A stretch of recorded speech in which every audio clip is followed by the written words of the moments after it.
शांति 29/10/1970 अव्यक्त बाप-दादा मधुबन। दीपमाला का सच्चा रहस्य। दीपमाला का सच्चा रहस्य। आज बाप-दादा दीपमाला देख रहे हैं। यह दीपों की माला है ना। लोग दीपमाला मनाते हैं, बाप-दादा दीपमाला देख रहे हैं। दीपक कौन से अच्छे लगते हैं?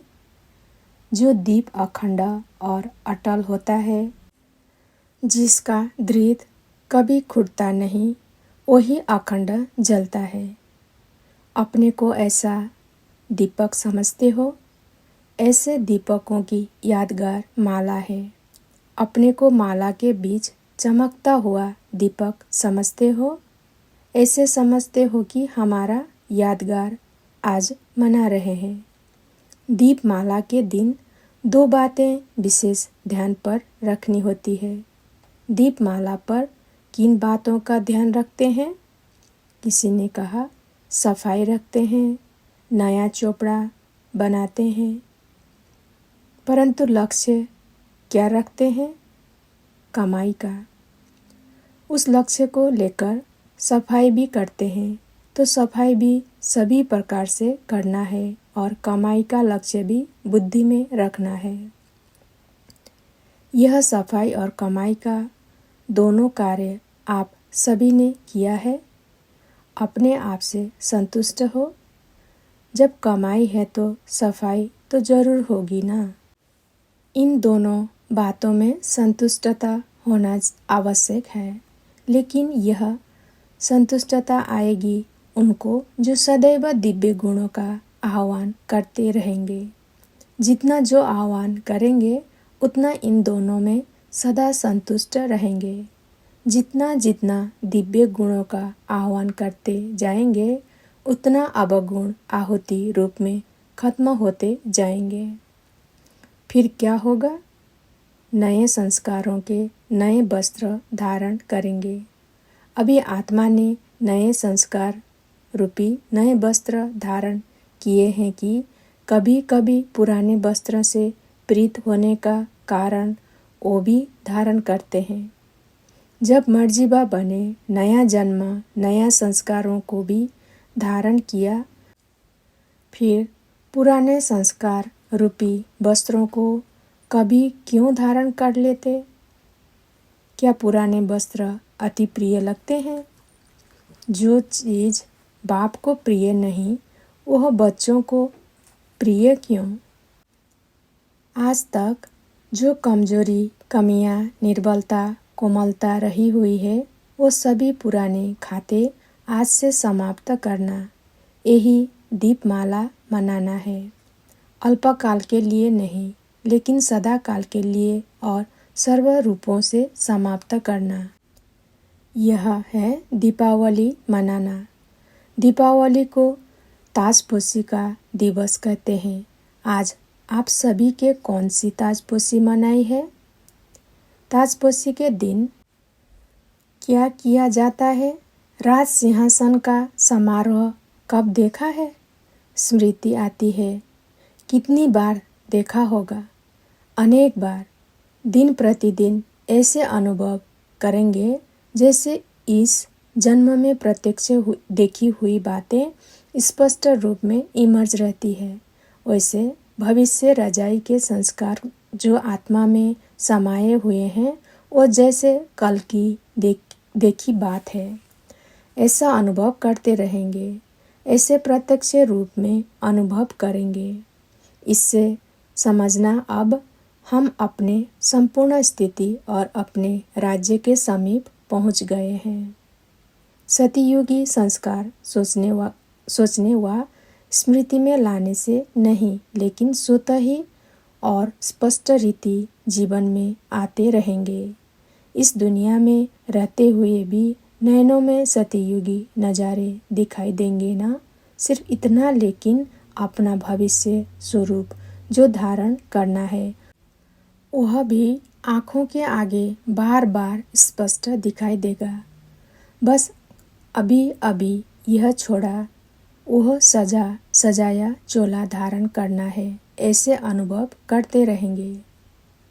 इस संगम युग पर ही सतयुगी स्वरूप का अनुभव करेंगे। पुरुषार्थ और प्रारब्ध दोनों रूपों से हरेक को प्रत्यक्ष देखेंगे। तो आज दीपावली के दिन दिव्य गुणों का आह्वान करना है। अभी फिर भी मुख से निकलता है कि हाँ, कल्प पहले यह किया होगा, लेकिन पीछे यह शब्द बदल जाएंगे। इस कल्प की बात हो जाएगी। 5000 वर्ष की बात इतनी स्पष्ट स्मृति में आएगी जैसे कल की। जैसे साइंस के साधन से दूर की चीज़ भी समीप और स्पष्ट दिखाई पड़ती है, जिसको दूरबीन कहते हैं। तो आपका तीसरा नेत्र कल्प पहले की बातें समीप और स्पष्ट देखेगा व अनुभव करेगा। तो पुराने संस्कारों की चौपड़ियाँ को फिर से भूल से भी नहीं देखना। पुराने संस्कारों का चोला फिर धारण नहीं करना, नवीनता को धारण करना, यही आज के दिन का मंत्र है। रत्न जड़ित चोला छोड़ जड़ी भूत चोले से प्रीत नहीं लगाना। सदैव बुद्धि में बाप दादा की स्मृति और निशाना और आने वाले राज्य के नज़ारे नैनों में और मुख में सदैव बाप दादा का नाम हो। इसको कहते हैं बाप दादा के अति स्नेही और समीप रत्न। सभी ने श्रेष्ठ और समीप रत्न बनने का दावा लगाया है, या जो भी मिले वो अच्छा। अगर इस बात में संतुष्ट रहे तो संपूर्ण नहीं बन सकेंगे। इसलिए सदैव यह दाव लगाओ कि हम विजयी और संपूर्ण बनकर ही दिखाएंगे। कमजोरी के शब्द समाप्त करेंगे, हो ही जाएगा, पुरुषार्थ कर रहे हैं, ये शब्द भी ना निकले। करके ही दिखाएंगे, बनकर ही दिखाएंगे। यह है निश्चय बुद्धि विजयी रत्नों के बोल, और वह है कमानधारी बच्चों का बोल। बनना है सुदर्शन चक्रधारी, लेकिन बन जाते हैं कमानधारी। कई सोचते हैं कोई तो वह भी बनेंगे ना। इस बात में दयालु ना बनो। कोई तो बनेंगे, इसलिए हम ही बन जाएं। ऐसे बनने वाले बहुत हैं। अच्छा, ओम शांति। ओम शांति। 1/11/1970 अव्यक्त बाप दादा मधुबन। बाप समान बनने की युक्तियाँ। बाप समान बनने की युक्तियाँ। आज हिम्मते बच्चे मदते बाप का प्रत्यक्ष सबूत देख रहे हैं। जो गायन है उसका साकार रूप देख रहे हैं। एक कदम बच्चे आगे आते हैं तो 1000 गुना बाप भी कितना दूर से सम्मुख आते हैं। आप कितना माइल से आए हो, बाप दादा कितना दूर से आए हैं। ज़्यादा स्नेही कौन, बच्चे व बाप। इसमें भी बाप बच्चों को आगे बढ़ाते हैं। अभी भी इस पुरानी दुनिया में बाप से ज़्यादा आकर्षण करने वाली वस्तु क्या है? जब मालूम पड़ गया कि यह पुरानी दुनिया है, सर्व संबंध, सर्व संपत्ति, सर्व पदार्थ अल्पकाल और दिखावा मात्र है, फिर भी धोखा क्यों खाते हो? लिप्त क्यों होते हो? अपने गुप्त स्वरूप और बाप के गुप्त स्वरूप को प्रत्यक्ष करो, तब बाप के गुप्त कर्तव्य को प्रत्यक्ष कर सकेंगे। आपका शक्ति स्वरूप प्रख्यात हो जाएगा।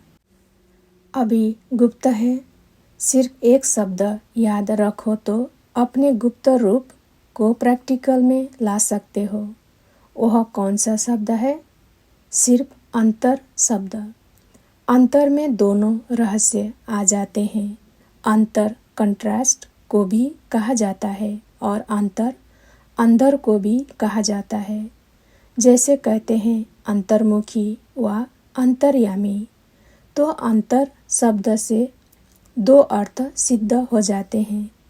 अंतर शब्द याद आने से एक तो हर एक बात का कंट्रास्ट करेंगे कि यह श्रेष्ठ है व नहीं। दूसरा, अंतर की स्थिति में रहने से व अंतर स्वरूप में स्थित होने से आपका गुप्त स्वरूप प्रत्यक्ष हो जाएगा। एक शब्द को याद रखने से जीवन को बदल सकते हो। अभी जैसे समय की रफ्तार चल रही है, उसी प्रमाण अभी यह पाँव पृथ्वी पर नहीं रहने चाहिए। कौन सा पाँव? जिससे याद की यात्रा करते हो। कहावत है ना कि फरिश्तों के पाँव पृथ्वी पर नहीं होते। तो अभी यह बुद्धि पृथ्वी अर्थात प्रकृति के आकर्षण से परे हो जाएगी। फिर कोई भी चीज़ नीचे नहीं ला सकती है। फिर प्रकृति को अधीन करने वाले हो जाएंगे, न कि प्रकृति के अधीन होने वाले। जैसे साइंस वाले आज प्रयत्न कर रहे हैं पृथ्वी से परे जाने के लिए, वैसे ही साइलेंस की शक्ति से इस प्रकृति के आकर्षण से परे जब चाहे तब आधार ले, न कि प्रकृति जब चाहे तब अधीन कर दे। तो ऐसी स्थिति कहाँ तक बनी है? अभी तो बाप दादा साथ चलने के लिए सूक्ष्म वतन में अपना कर्तव्य कर रहे हैं, लेकिन यह भी कब तक? जाना तो अपने ही घर में है ना। इसलिए अभी जल्दी जल्दी अपने को ऊपर की स्थिति में स्थित करने का प्रयत्न करो। साथ चलना, साथ रहना और फिर साथ में राज्य करना है ना।